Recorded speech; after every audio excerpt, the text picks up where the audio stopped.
Now, one of the most common questions that you get, especially from new people in C++, is, hey, wait a minute, why even use pointers?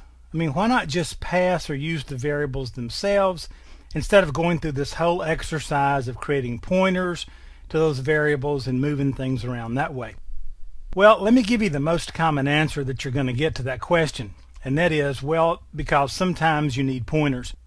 Now, that's not really a good answer, but believe it or not, it really is the best answer, because there just are times when pointers are just going to do the trick for you.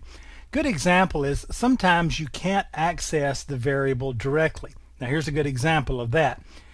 When you're passing arguments into a function, those get passed by value. And what that means is the argument variable, as it is brought into the function, is copied, and then that copy is used. And so if you change the value, you've changed the value of the copy, and then that copied variable basically gets discarded when the function completes.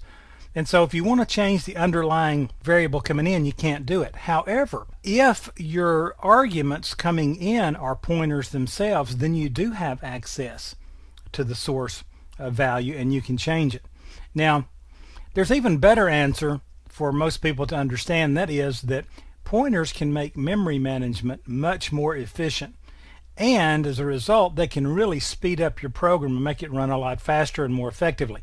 Now, I want to go into why right here because it gets a little bit more involved, but pointers can do some really neat things for you. Now, when should you use pointers? Well, again, not to sound like a smart aleck here, but you should use pointers when you need them. All right. Now, how will you know when you need them?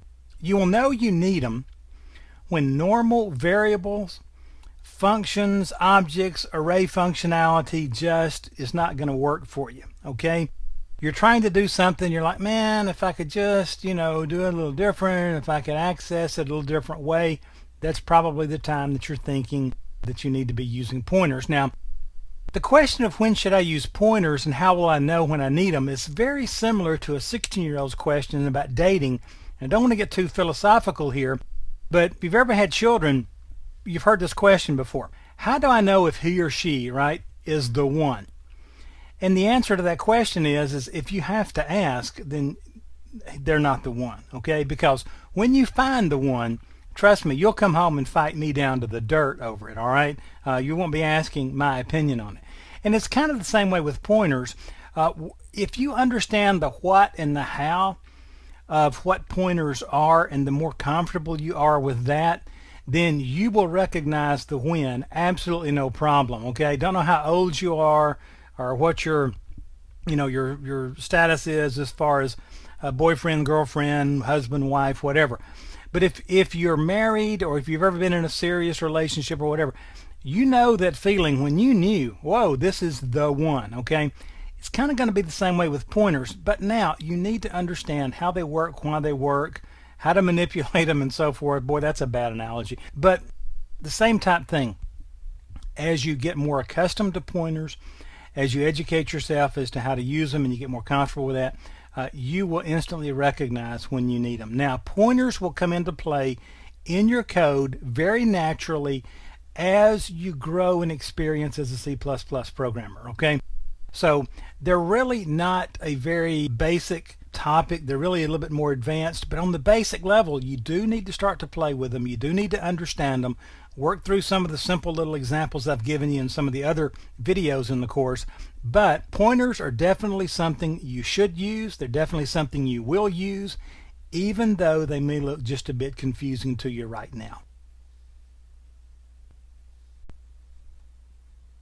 In this video, I want to talk about something that's kind of bizarre in C++, and that is this fact that we're using one particular character to do at least 3 different things. So the title of this is which asterisk is which? And let's talk about how we're using the asterisk in C++. Now, it has a number of uses, and this really confuses people who are coming to C++ for the first time. So let me just go through these. You've already seen them in most of these different configurations throughout the course, but just make sure that we're all on the same page here. First of all, the asterisk that we're probably most used to seeing is that one that's used in multiplication. For example, this clearly means 3 times 4. We're talking about 12 here. But we're taking 3, we're multiplying it times 4.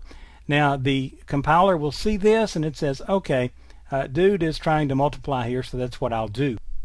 The next one that we'll use the asterisk for is pointer declaration. Now we've already done this quite a few times in the course, and this is where we're going to create a pointer of a certain type. Here we're creating a pointer called pnumber of a type integer. Now notice we can put the asterisk next to our variable, or we can place it next to our data type. Does not matter. The compiler will figure that out, and the compiler will create a pointer here. All right, now that's pretty straightforward. Now the indirection operator is another one, and this one really confuses people the first time they see it, because now notice the subtle difference. It looks like we forgot to put our data type to create a variable. But this is saying, you know what, this pointer has already been created. What I want you to do here is point me to the actual value of the variable that's being pointed to. Now this dereferences the pointer, and that's very important. We'll talk about that a little bit more later on. But this says, you know what, I don't want to just see the reference to the address of the variable that we're pointing to. I want to see the actual value inside the variable that we're pointing to. All right.